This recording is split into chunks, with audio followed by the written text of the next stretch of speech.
بسم الله الرحمن الرحيم والمرسلات عرفا فالعاصفات عصفا والناشرات نشرا فالفارقات فرقا فالملقيات ذكرا عذرا أو نذرا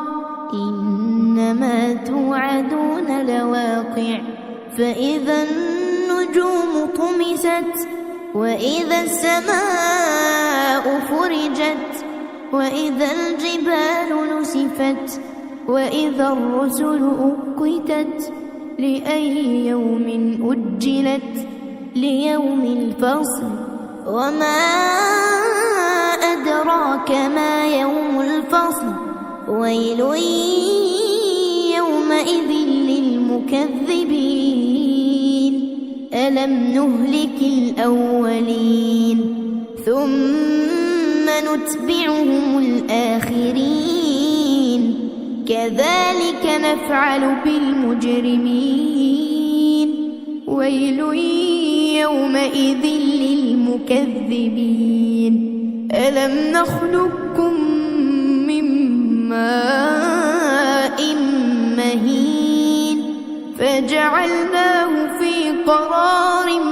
مكين إلى قدر معلوم فقدرنا فنعم القادرون ويل يومئذ للمكذبين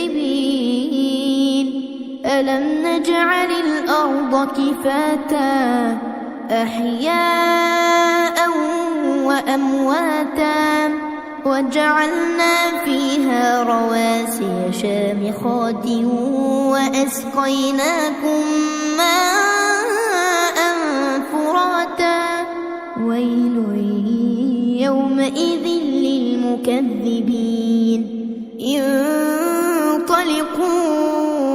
إلى ما كنتم به تكذبون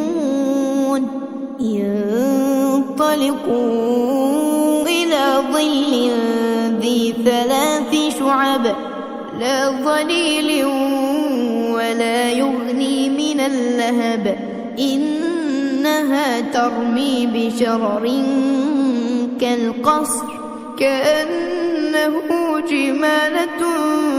صفر ويل يومئذ للمكذبين هذا يوم لا ينطقون ولا يؤذن لهم فيعتذرون ويل يومئذ للمكذبين هذا يوم الفصل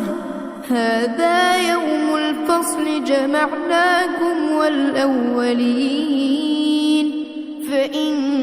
كان لكم كيد فكيدون ويل يومئذ للمكذبين إن المتقين في ظلال وعيون وفواكه مما يشتهون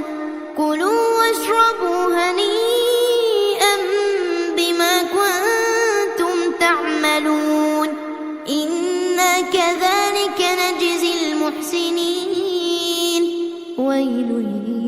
يومئذ للمكذبين كلوا وتمتعوا قليلا إنكم مجرمون ويل يومئذ للمكذبين وإذا قيل لهم اركعوا لا يركعون ويل يومئذ للمكذبين فبأي حديث بعده يؤمنون